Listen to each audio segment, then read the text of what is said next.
వెంకటేశాయ. ఏడుకొండలవాడ వెంకటరమణ గోవింద గోవింద. శ్రీ శ్రీనివాస శ్రీ వెంకటేశ గోవింద గోవింద. కలియుగ ప్రత్యక్ష దైవం శ్రీనివాస పరబ్రహ్మ అనుగ్రహ విశేషంతో శ్రీమద్భాగవతంలో నవమ స్కంధంలోని విశేషాలు యథాశక్తి తెలుసుకుంటున్నాం. నారాయణం నమస్కృత్య నరం చైవ నరోత్తమం దేవీం సరస్వతీం వ్యాసం తతో జయముదీరయేత్. సుఖయోగీంద్రుల వారు పరీక్షిన్ మహారాజునకు శ్రీరామచంద్రమూర్తి చరిత్రను వర్ణించి చెబుతూ ఉన్నారు. ఎంతో కాలం తర్వాత అరణ్యవాసాన్ని పరిపూర్ణం చేసుకుని శ్రీరామచంద్రమూర్తి అయోధ్య పట్టణంలో ప్రవేశిస్తే ఆ పట్టణం ఎలా ఉన్నది అన్న విషయాన్ని చెబుతూ, పట్టణము తనని తాను అందంగా అలంకరించుకుని శ్రీరామచంద్రమూర్తి కళ్ళ ఎదుట అందంగా కనిపిస్తూ ఉన్నది. అంటే అయోధ్య పట్టణం కూడా శ్రీరామచంద్రుని యొక్క దర్శనం కోసం వేచి ఉన్నదా, నిరీక్షిస్తున్నదా అన్నట్టుగా ఆ అయోధ్య పట్టణం అందంగా అలంకరించబడింది. ఆసిక్త మార్గాం గంధోదైః కరిణాం మదశీకరైః స్వామినం ప్రాప్తమాలోక్య మత్తాం వా సుతరామివ. గంధంతో కూడినటువంటి పరిమళపూరితములైన జలములను చక్కగా మార్గములందు ప్రోక్షణ చేశారు. అలాగే మదించినటువంటి ఏనుగుల యొక్క మదజలములు స్రవించటం చేత తడిసిపోయి ఉన్నాయి ఆ మార్గాలన్నీ కూడా. అందంగా ఉన్నది అయోధ్య పట్టణం. శ్రీరాముని కోసం ఎదురు చూస్తూ మిక్కిలి నిరీక్షిస్తున్నట్లుగా ఉన్నది. ప్రాసాద గోపుర సభా చైత్యదేవ గృహాదిషు విన్యస్త హేమ కలశైః పతాకాభిశ్చ మండితాం. పెద్ద పెద్ద ప్రాసాదములు అంటే రాజభవనాలు, అలాగే గోపురాలు, సభా మంటపాలు, విహరించేటువంటి గృహాలు, చైత్య ప్రాసాదాలు, అలాగే దేవతలకు స్థానభూతములైనటువంటి దేవాలయాలు, ఇళ్ళు, వీటన్నిటి మీద విన్యస్త హేమ కలశైః బంగారు ఖచ్చితమైనటువంటి, స్వర్ణ ఖచ్చితమైనటువంటి బంగారుమయమైన కలశాలు అందంగా అమర్చబడి ఉన్నాయి. అలాగే ఎక్కడ చూసినా కూడా జెండాలు కనిపిస్తున్నాయి. అందంగా శ్రీరామచంద్రమూర్తికి జయమగుగాక అని సూచిస్తూ పెద్ద పెద్ద జెండాలు అలంకరింపబడ్డాయి. పూగై సవృంతై రంభాభి పట్టికాభి సువాససాం ఆదర్శై అంశుకైస్రగ్భి కృత కౌతుక తోరణాం.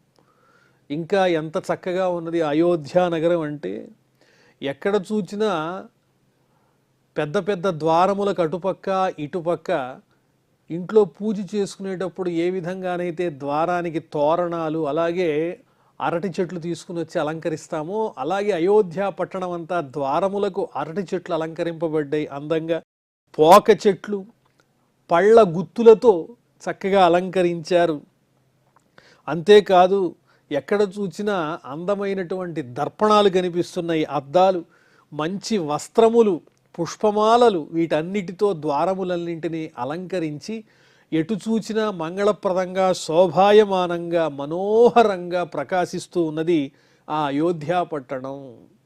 ఎన్నో రకాలైన అలంకారములన్నీ చేశారు ఆ పట్టణానికి. పట్టణంలో ఉండే పురద్వారములకు కానీ, ఇళ్ల ద్వారములకు కానీ అంతా మంగళ సూచకంగా ఉంది. శ్రీరామచంద్రమూర్తి ఆ నగరంలో ప్రవేశించే సమయానికి తముపేయుస్తత్ర తత్ర పౌరాః అర్హణపాణయః ఆశిషో యుయుజుర్దేవ పాహి మాం ప్రాక్త్వయోద్ధృతాం. విచిత్రం ఏంటంటే, శ్రీరామచంద్రమూర్తి మానవ రూపంలో అవతరించాడు, మానవుడే. ఎందువల్లంటే రావణాసురుడు మానవుల చేతిలోనేగా మరణించేది. కానీ ఆ శ్రీరామచంద్రమూర్తి సాక్షాత్తు శ్రీమన్నారాయణుడే అన్న విషయం అయోధ్య పట్టణంలో ఉన్న ప్రజలకు, సమస్తమైన లోకానికి తెలుసు. ఎందువల్ల తెలుసు అంటే, రామునిలో ఉన్నటువంటి సద్గుణముల యొక్క సమూహం ఎలా ఉంది అంటే మానవాతీతమై ఉన్నది. మానవులందరూ చూసి నేర్చుకునే విధంగా ఆదర్శంగా కనిపిస్తూ ఉన్నది. మహోన్నతమైనటువంటి వ్యక్తిత్వం. ఆ మహాపురుష లక్షణాలు దైవ లక్షణాలే తప్ప వేరొకటి కాదు. కరుణాసముద్రుడు శ్రీరామచంద్రమూర్తి. అందువల్ల శ్రీరామచంద్రమూర్తి దగ్గరికి వచ్చేటప్పుడు ఆ రామచంద్రుని పూజించటానికి కావలసినటువంటి పూజా ద్రవ్యాలు తీసుకుని వచ్చారు. మహారాజుల్ని కూడా పూజిస్తారు. మా రాముడు మా సొంతం అని తమ ఇంట్లో ఉన్నటువంటి తమ బంధువులాగా, తమ మిత్రునిలాగా, అదేవిధంగా తమ పుత్రుని వలె, తండ్రి వలె ఇలా ప్రజలందరూ శ్రీరాముణ్ణి భావన చేసి ప్రేమతో అభిమానంతో పూజించటానికి వస్తూ ఉన్నారు. ఆశిషో యుయుజుహు, ఆశీర్వచనం ఇచ్చారు. నీకు జయమగుగాక, మంగళమగుగాక, శ్రీరామచంద్ర వర్ధిల్లు వర్ధిల్లు అని. ఎక్కడ చూచినా ఆ మంగళ సంబంధమైన జయ జయధ్వానములు వినిపిస్తూ ఉన్నాయి. ఏం చెబుతున్నారు ఇంకా? పాహి మాం ప్రాక్త్వయోధృతాం, ఇది వరకు ఏ విధంగా నీవు ఆదివరాహస్వామి రూపాన్ని ధరించి సముద్ర జలములలో మునిగినటువంటి భూమిని ఉద్ధరించి రక్షించావో, అలాగే ఈనాడు కూడా మమ్మల్ని అందరినీ, ఈ భూమి యందు నివసించేటువంటి మమ్మల్ని అందరినీ, నీవు భూ పరిపాలకుడవు కదా, మమ్మల్ని అందరినీ రక్షించు అని ప్రార్థిస్తున్నారు. అంటే అర్థమేమిటి?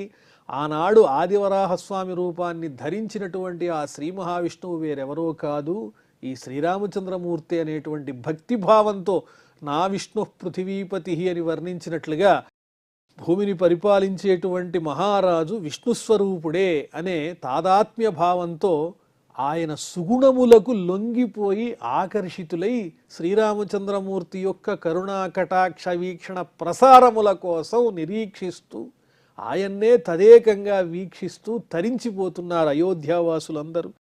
తతః ప్రజాః వీక్ష్య పతిం చిరాగతం దిదృక్షయోత్సృష్ట గృహాస్త్రియో నరాః ఆరుహ్య హర్మ్యాణ్యరవిందలోచనం అతృప్త నేత్రాః కుసుమైరవాకిరన్.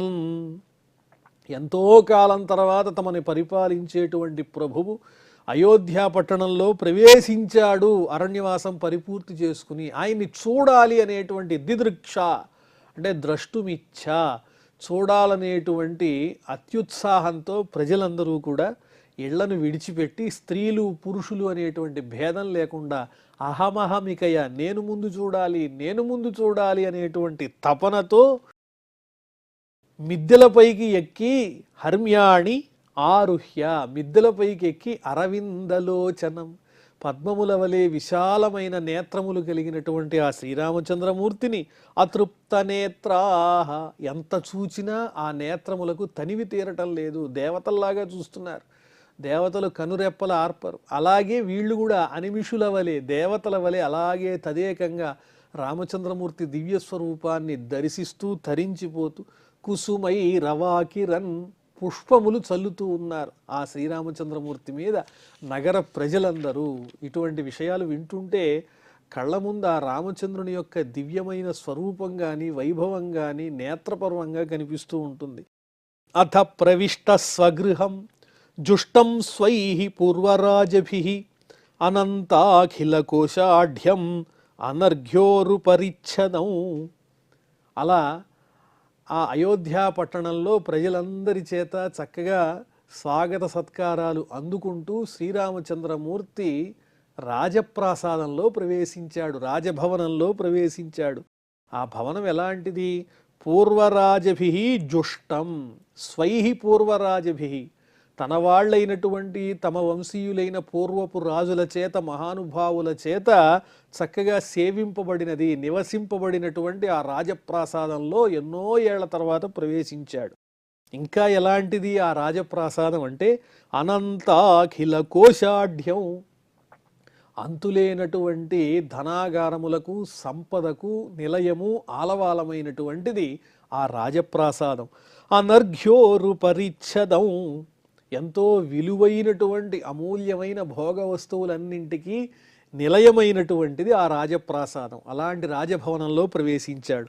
విద్రుమో దుంబరద్వారైః వైడూర్య స్తంభపంక్తిభిః స్థలైః మారకతైః స్వచ్ఛైః భురాజస్ఫటిక భిత్తిభిః. ఎక్కడ చూచినా రాజప్రాసాదంలో గడపలు ఉన్నాయి. ఆ గడపలన్నీ పగడాలతో ఏర్పాటు చేయబడి ఉన్నాయి. పగడాల గడపలు. వైడూర్య స్తంభ పంక్తిభిః, వైడూర్యములు పొదిగినటువంటి మిలమిల మెరిసిపోయే స్తంభాలు, పెద్ద పెద్ద స్తంభాలు.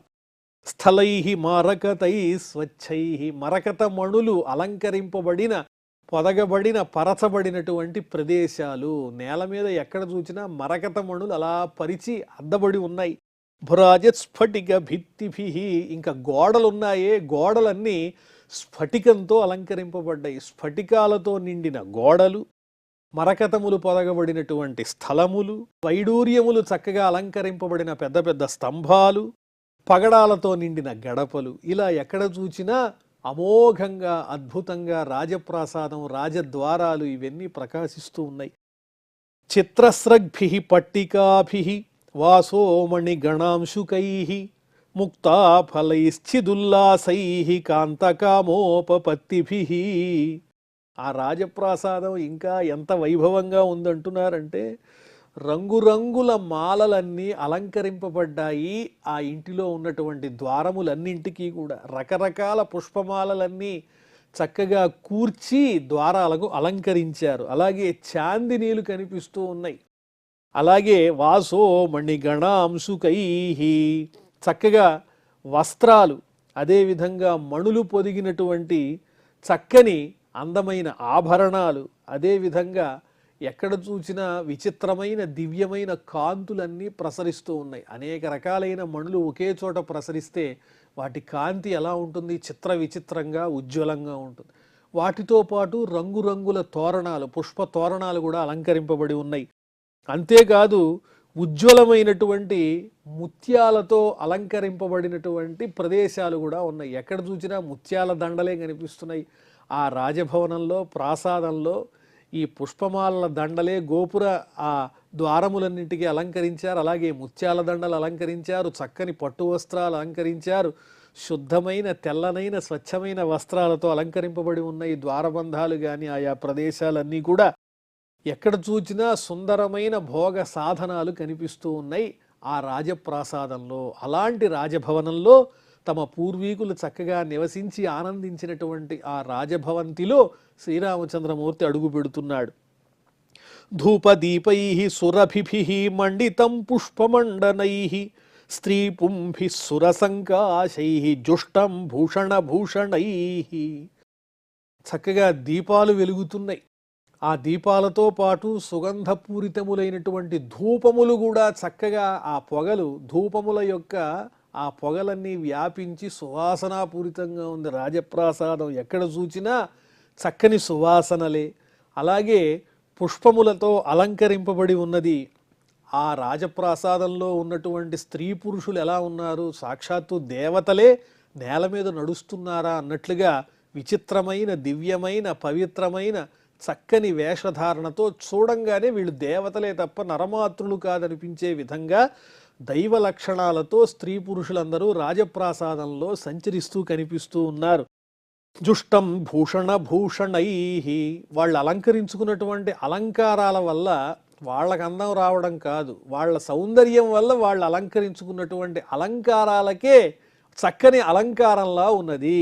అంటే మనం ధరించే ఆభరణాలు మనకి సౌందర్యాన్ని ఇస్తాయి, కానీ ఆ రాజప్రాసాదంలో ఉన్నటువంటి స్త్రీ పురుషులు ధరించినటువంటి ఆభరణాల వల్ల వారికి ఆనందం కలగటం కాదు, వాళ్ళకి అందం కలగటం కాదు, వాళ్ళ సౌందర్యం వల్లే ఆభరణాలు మరికొంత అందంగా ప్రకాశిస్తున్నాయి. అంత సుందరమైన దివ్యమైన రూపాలు కలిగిన వాళ్ళు ఉన్నారు. తస్మిన్ స భగవాన్ రామః స్నిగ్ధయా ప్రియయేష్టయ రేమే స్వరామధీరాణాం వృషభః సీతయా కిల. అటువంటి చక్కని రాజప్రాసాదంలో శ్రీరామచంద్రమూర్తి తన పత్ని అయిన సీతాదేవితో, తనకెంతో ఇష్ట అయినటువంటి ఆ సీతాదేవితో, మనోహర స్వరూపిణి అయినటువంటి ఆ పత్నితో చక్కగా ఆనందంగా గడుపుతూ ఉన్నాడు. మరి ఎలాంటి వాడా శ్రీరామచంద్రమూర్తి? ఇన్ని సుఖభోగాలున్నా కూడా వాటితో సంగము కలిగిన వాడు కాదు. స్వారామధీరాణాం వృషభ, ఆత్మజ్ఞానం కలిగినటువంటి మహానుభావులు ఎవరైతే ఉంటారో ఆ మహానుభావుల్లో ముందుగా లెక్క పెట్టవలసినటువంటి వాడు శ్రీరామచంద్రుడే. ఎన్ని భోగాలున్నా, ఎన్ని ఆకర్షణలున్నా కూడా అవన్నీ నిజమైనటువంటివి కాదు అని వాటితో ఏమాత్రము సంయోగం లేకుండా తాను మహారాజు కాబట్టి తదనుగుణంగా తామరాకు మీద నీటి బొట్టులాగా వాటిలన్నిటినీ కూడా పర్యవేక్షిస్తూ అనుభవిస్తున్నట్లుగా కనిపించేటువంటి మహానుభావుడు శ్రీరామచంద్రమూర్తి.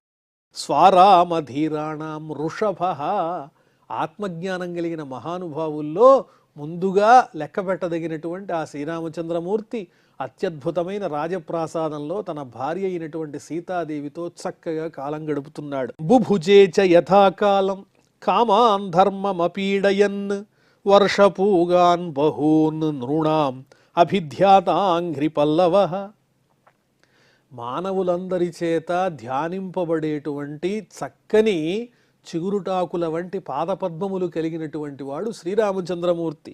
అలాంటి శ్రీరామచంద్రమూర్తి కాలానుగుణంగా ఏ సమయానికి ఏ విధంగా ప్రవర్తించాలో తెలిసినవాడు కాబట్టి ధర్మానికి ఏ విధమైన కీడు ఏర్పడకుండా ధర్మబద్ధంగా మహారాజోచితమైనటువంటి సమస్తమైన కామములను కోరికలన్నింటినీ ధర్మబద్ధంగా సంగం లేకుండా అనుభవించాడు. అంటే అవన్నీ అనుభవిస్తున్నట్టు కనిపిస్తున్నాడు తప్ప వాటితో ఆయన ఏమాత్రము మమయికం కాలేదు.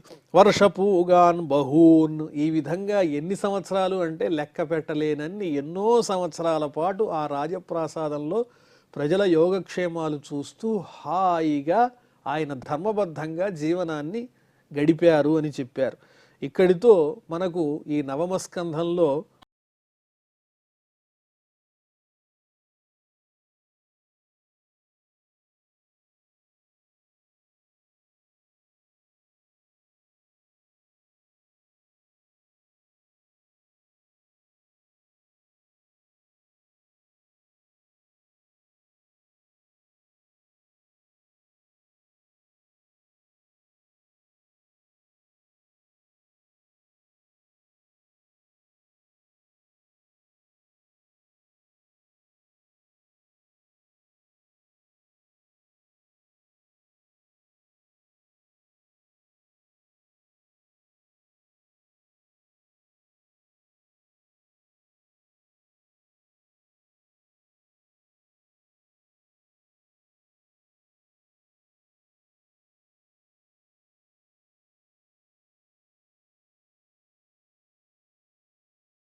ఓం